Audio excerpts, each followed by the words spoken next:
جو بھی حکومت آئے چاہے اچھی ہو یا بری ہو، اس کو 5 سال حکومت کرنے دے۔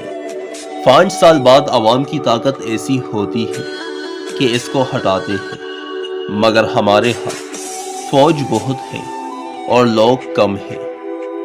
پاکستان کی آزادی سے لے کر اب تک سب سے کم بجٹ تعلیم اور صحت کا ہے، کیونکہ حکومت یہ سمجھتی ہے کہ ہمیں پڑھے لکھے لوگوں کی ضرورت نہیں ہے۔ اگر پیسے کی عادت پڑ جائے تو خواہشات ختم ہونے کا نام ہی نہیں لیتا۔ پیسے کے ساتھ خواہشات بڑھتی جاتی ہے اور یہی مسئلہ ہمارے ساتھ ہوا ہے۔ پاکستان واحد ایسا ملک ہے جہاں ہر آنے والا دن جانے والے دن سے برا آ رہا ہے، ورنہ دوسرے ممالک میں آنے والے دن جانے والے دنوں سے اچھے آتے ہیں۔ کوئی بھی حکومت بچوں کو پڑھانا نہیں چاہتی کہ اگر فرد لکھ گئے تو پھر ان کے خاندان والوں کو یہ ووٹ نہیں دیں گے، تو لہٰذا ان بچوں کو جاہل رکھو۔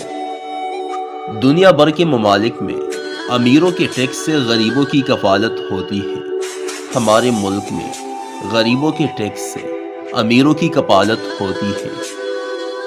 آزادی کے بعد ہر لیڈر یہ کہہ رہا ہے ہم پاکستان کو قائد اور اقبال کا پاکستان بنائیں گے۔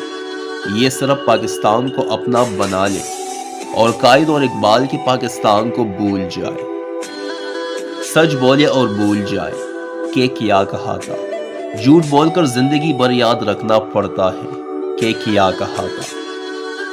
ہمیں کریڈٹ دینا چاہیے عمران خان کو کہ ایک آدمی ہے جو بھی ایمانی کے خلاف کھڑا ہوا ہے، ورنہ جس ملک میں بھی ایمانی لیگل ہو جائے وہاں ترقی ہو ہی نہیں سکتی۔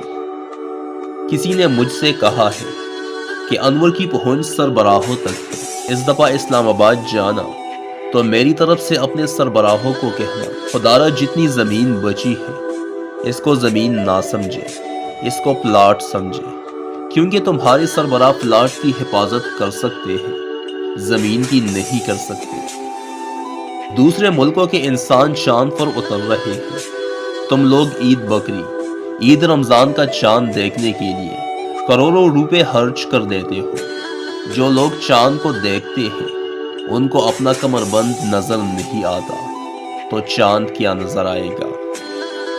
علامہ اقبال بہت بڑے محب وطن اور شاعر تھے، اب یہ پتہ نہیں جو پاکستان کی یہ حالت ہے علامہ نے یہ والا خواب دیکھا تھا یا نہیں، کیونکہ پاکستان بننے سے پہلے علامہ کا انتقال ہو گیا تھا، مگر ہم لوگ یہ کہتے ہیں کہ یہ علامہ کا خواب ہے۔